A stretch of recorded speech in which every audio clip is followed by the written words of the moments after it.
Welcome back to Don't Make Me Tap Again. I am your host, Angie Grant, and this podcast is all about giving you a really practical, simple tool that you can use as a parent when you feel like you're going to lose your cool. Because let's be honest, parenting is the hardest job that you will ever do. And my kids are grown, 19 and 23, as I'm recording this episode here, but they're still my kids. They still drive me crazy. And lately, I've been doing a lot more tapping because things come up for us. We have old stories that we're working through that are held tight in our energy. And that's the beauty of EFT or tapping is it's this just bizarre, weird, interesting, intriguing strategy that's so incredibly powerful to help us let some stuff go.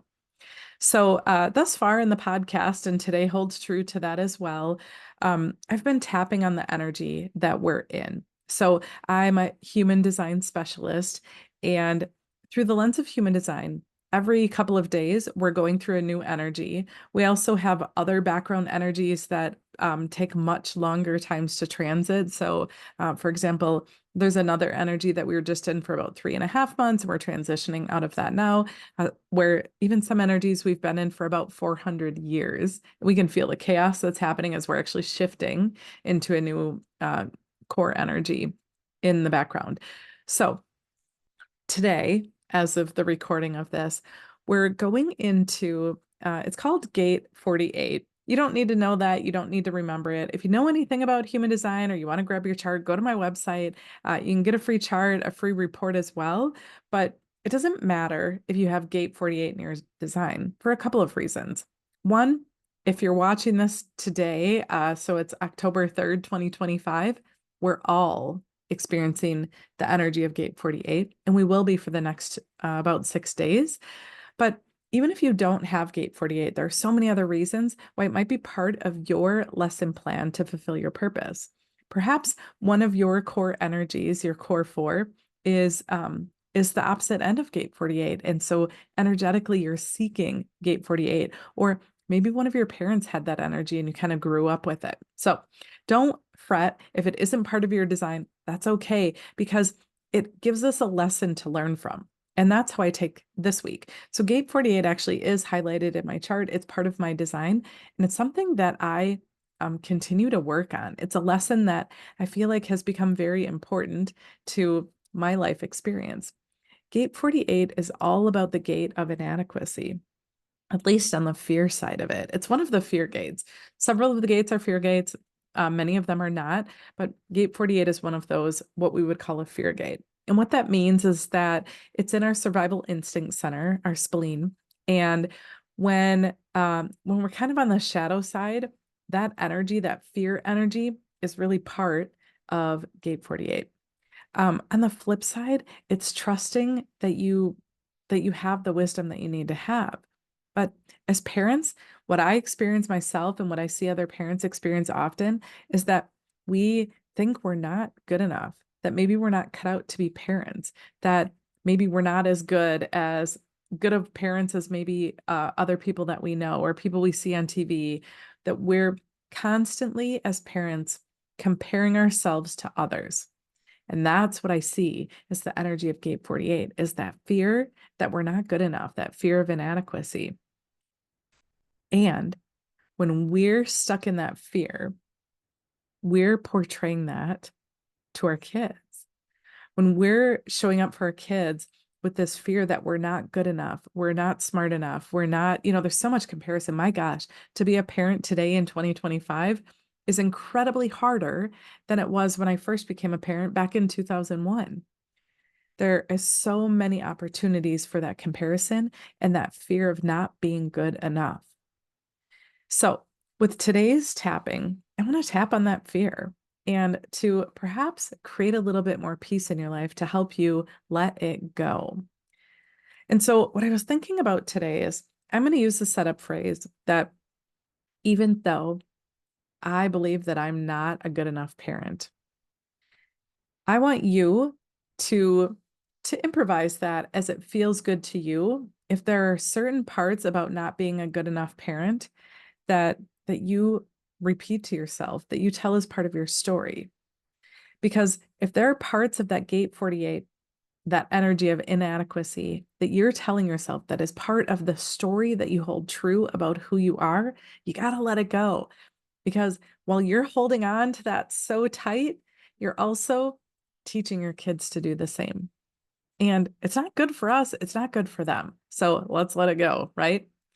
So all you have to do is follow along with my words. And like I said, improvise a little bit if you need to, but stick to the core framework. We always start with even though, we state our problem, and then we end with I deeply and completely love and accept myself.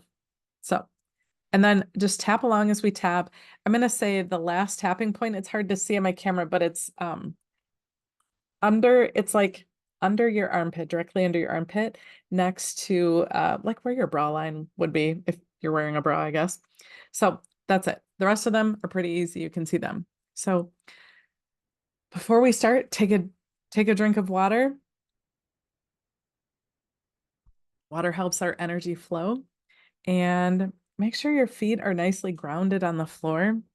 Let's start with a nice deep breath.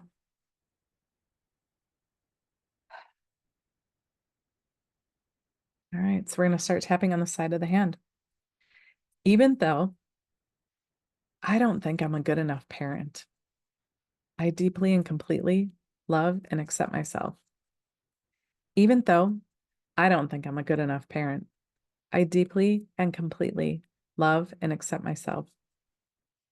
Even though I don't think I'm a good enough parent, I deeply and completely love and accept myself. Stop tapping. Take another deep breath.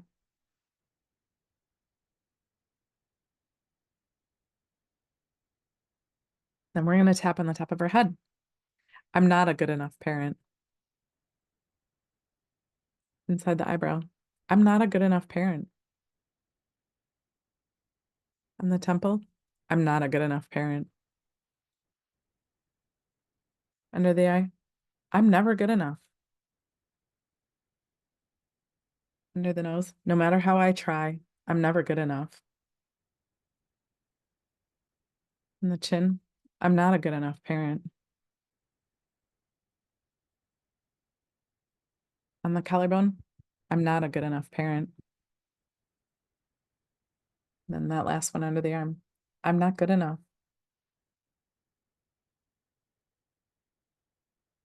Then take another deep breath.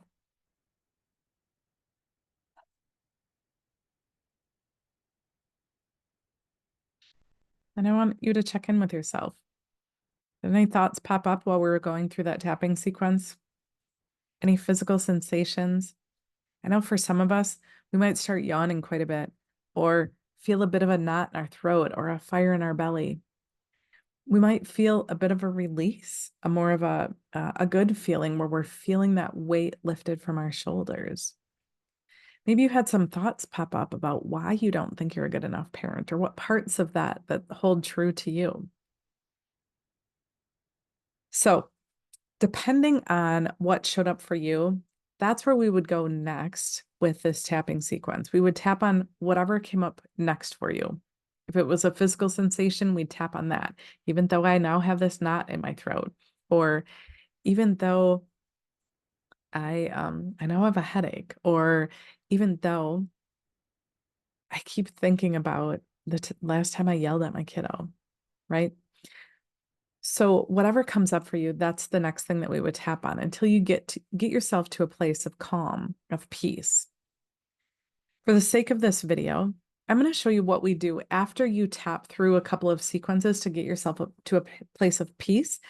Because I think when I think about our experience as a parent, I this this energy that we're in right now, I think is just so close to the heart for so many of us. And I don't want you to stay there, right? Do some tapping and you can just rewind and go through that sequence as many times as you need to get yourself to a place of peace where when you check in with yourself and you rate your sense of inadequacy on a scale of 1 to 10, 10 being totally inadequate, you're never going to be good enough, and 1 being like, you know what? No, I am doing an amazing job being me in my parenting relationship. When you can be at peace and hold true to that belief, then you can stop tapping on that. But there's something called a choice point statement that I want to show you to kind of wrap that up to solidify that belief. So when we started with, even though I believe that I'm not a good enough parent, with a choice point statement, we'll say, even though in the past I had this belief that I'm not a good enough parent, I now choose. And so I'm gonna improvise as I go and see what comes up for me. But again, as you're following along, if you need to change up the words a little bit, or if you want to use the words that I'm sharing with you, go with it. Trust your gut. Okay. So feedback on the ground, and we're gonna do our choice point statement and then wrap up there. So back on the side of the hand, even though in the past I believed that I was not a good enough parent, I now choose to see that I'm exactly the parent that I need to be for my kids, and I deeply and completely love and accept myself. Even though in the past I believed that I was not a good enough parent, I now choose to believe that I'm exactly the parent that my kids need, and I deeply and completely love and accept myself. Even though in the past I believed I was not a good enough parent, I now choose to believe that I am exactly the parent that my kids need me to be. And I deeply and completely love and accept myself.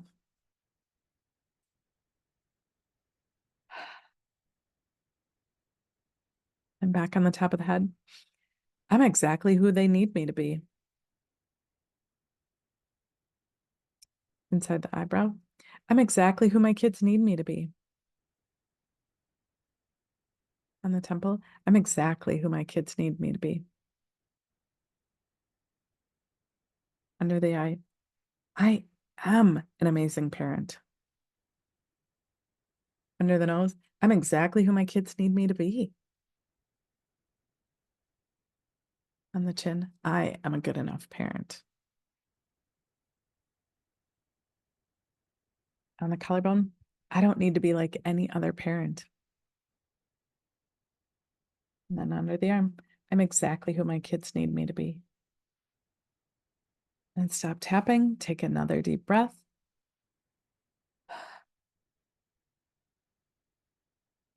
I'd love to hear what came up for you as we went through this tapping sequence. If you're ready to dig in deeper and really work through your core challenges, your core resiliency keys is the process that I go through. I go through the quantum alignment system where we tackle the 9 resiliency keys and help you write a new story about who you are, about who you are, who you've always been, but who you've forgotten. If you're ready to explore what that might look like for you, feel free to reach out, book a session, shoot me a message, whatever feels right to you. But thanks so much for hanging out. And I hope that you found this tapping session powerful for you in your healing process.